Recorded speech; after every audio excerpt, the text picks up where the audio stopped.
I get so much mail by you asking me how I write and produce my synthwave songs, and I figured instead of explaining every single one of you how I do it, I could just make a video about it. So that is what I did. So keep in mind, this is a very personal insight into how I work and how I function as a musician and producer, and I'm doing this in a foreign language, so I'm very sorry if I mess things up, which I sure will. So yeah, let's talk Hong Kong story.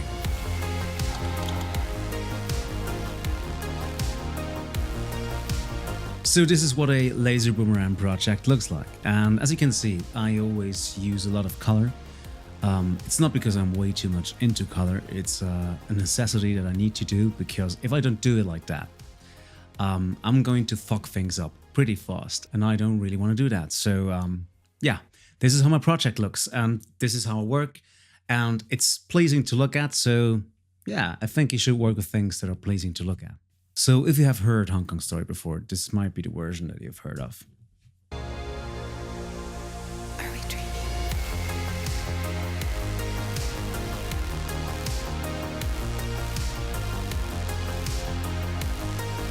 So this is the mix down, and as you can see, we compressed the shit out of this. This is like, oh my god, just have a look at this. This is just, oh, this is nuts.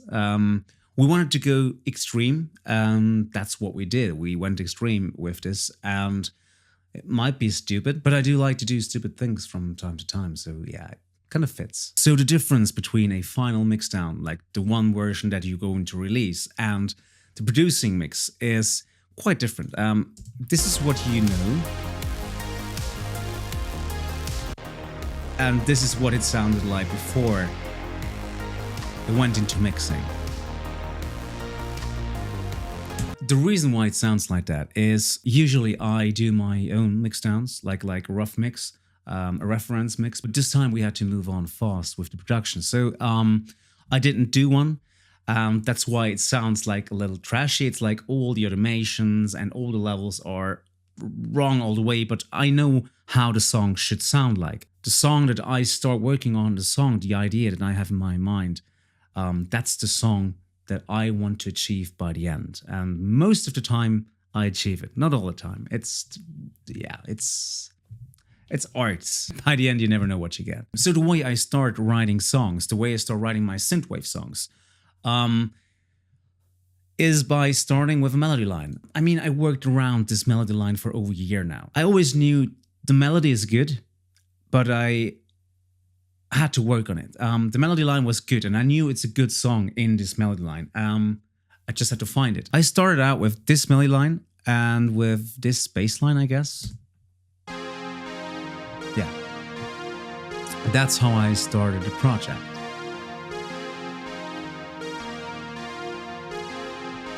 Usually I write the bass line on the synth as well, and then I move it to the bass section. And I do play, I can show you this, I do play everything on this thing here. This little fella is, it's like 50 Swiss francs. I bought it 5 years ago. It's not much, but it still does its job. And I wanted to replace it like so many times because this is cheap plastic. But to make music, to create your own ideas, you don't need much. You only need a certain set of tools and good ideas.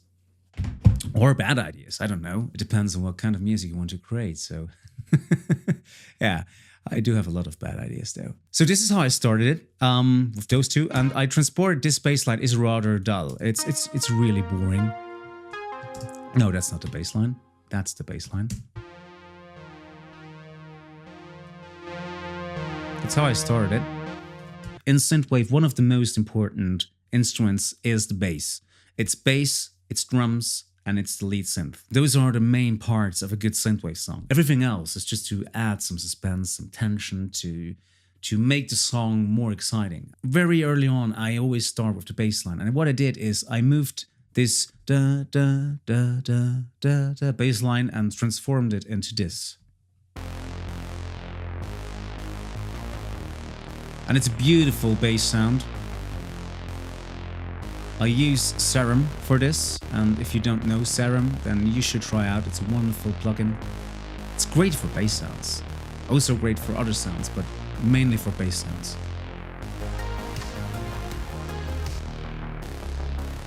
I layer everything that I do. For example, I do have the lead bass. I have a sidechain bass. I have a sub bass. Depending on what sound system you're listening to this, you might not be able to hear this one. It's a sub bass, that's what it's called. So it's very, very low. Very low, low, low, low. I use all these layers to have as much control as I can. And it's always about control. And I like to say that in music, control the things you can and control the things that are important to control, but leave room to let just things happen. Sometimes the best, most amazing things happen because of mistakes. They do happen because something is just slightly off, or two instruments are creating something weird or a special atmosphere. So you never know what's going to happen. So control the things you can, but let mistakes happen. So let's head to the drums. This is all the drums.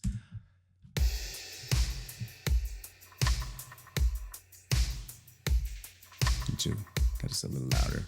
There's one thing in the synthwave that is really important, and that is a snare, because the snare drum is defining what your song is sounding like. As you can see, if you have a snare drum that has a long tail, like long reverb, it will make your song sound different than it does with a short snare, with a dry snare. You have to decide which drum sound you want to have in order to know what your whole song will be sounding like. I produce my drums as if they were a real drum, like as if I would microphone a real drum. For example, if I have a snare drum, I would microphone the snare drum from the top, I would microphone it from the bottom, I would put 1 or 2 microphones afar so I get the room sound of the snare, and that's what I do with my layers. I layer the top, I layer the bottom. Every single snare layer is a different sound and it has its purpose. And that's really important. When you're programming drums or when you're making music, purpose is what makes the sound great. Every single instrument needs to have purpose. You can layer 100 strings in your song, but if they don't have any purpose, it won't make any difference and it won't make your song better. This is a snare drum. This is a snare drum as it sounds on the top. There's another snare. This is the room snare. Like it should create this room sound, like the microphone who is far away of the snare. This is like a bottom, like the chain of the snare drum. And we have a reverb snare track. What is reverb doing? Ah, yeah, that. Sometimes I do stuff and then I come back to a project later on and I wonder, what the fuck did I do there? In all my tracks, there is a lot of percussion going on. So I can show you all the percussion, wait, just percussion. This is percussion. There's a lot of percussion in it. This is just percussion.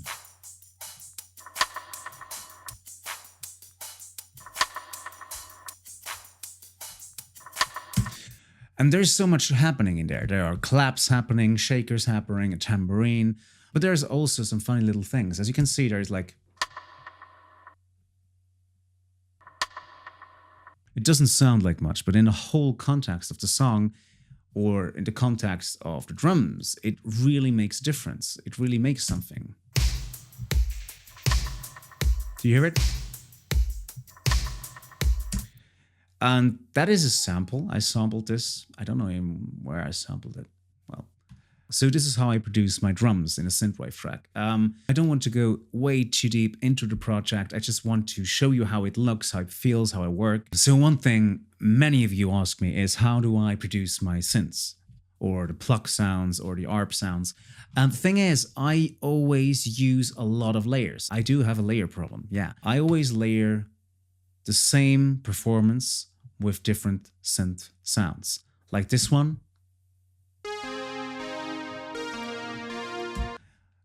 Just this one is not the final synth sound. It's not the final sound you hear in the song. It's never just one sound, never just one synth. It's always a lot of layers combined, so I can expand them, I can make them larger or more narrow, and especially I can make them unique. The sounds I produce with layers are impossible to exactly reproduce. You cannot know which sounds are layered. It's a lot of layers in there.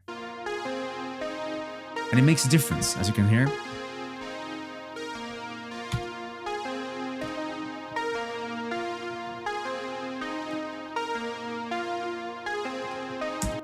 it makes a difference. It's I think this one is the Time to Pretend synth. Yeah, the synth is from Time to Pretend. So this is how I layer my synths, and I also do a lot of rhythm stuff, like this stuff in here. This is just to put more emphasis on the beat, on the rhythm. Those synths only support the bass.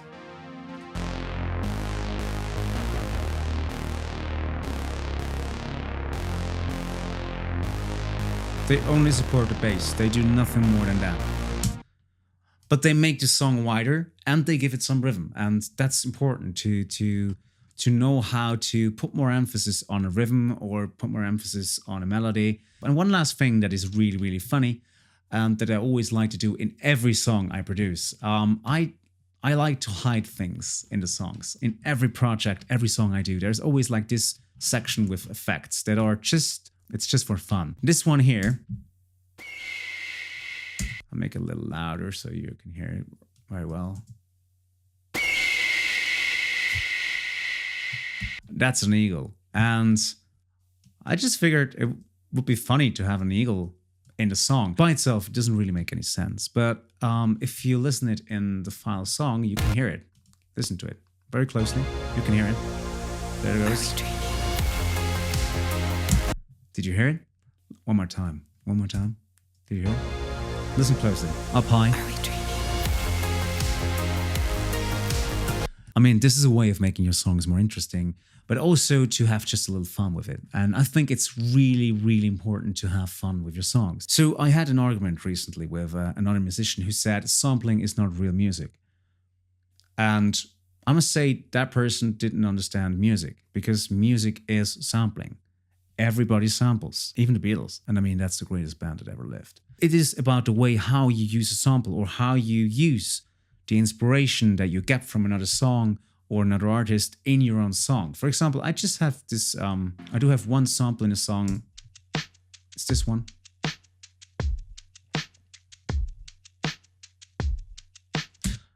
I sampled this somewhere. I don't know where. It's from a song. I don't know which one. I sampled it, I cut it, I rearranged it.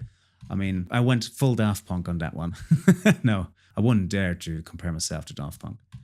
I mean, those are musicians. I'm just a drummer. So, yeah. So, as you can see, I sampled this one and I put it together with the drum movement, and it instantly creates something different.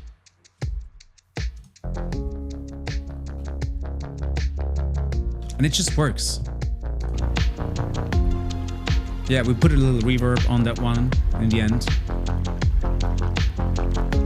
I took something from another song, I cut it, I rearranged it, and I put it in my song and made something entirely different. And I think this is the beauty of music, to get inspired by other artists, other songs, and sometimes borrow from them, borrow an idea, or build something based on an idea to make it different, or to make it new, or to make it more interesting, or whatever the fuck you want to do. It's music.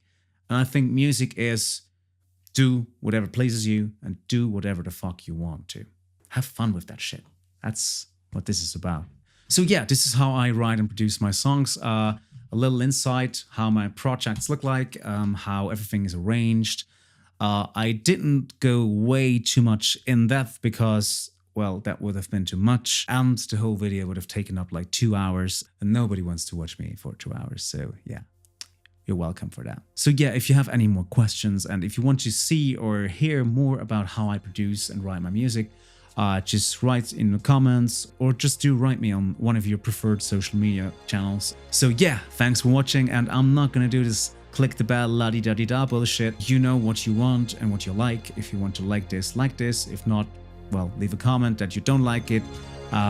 So stay safe, stay healthy, and yeah, I'll be seeing you.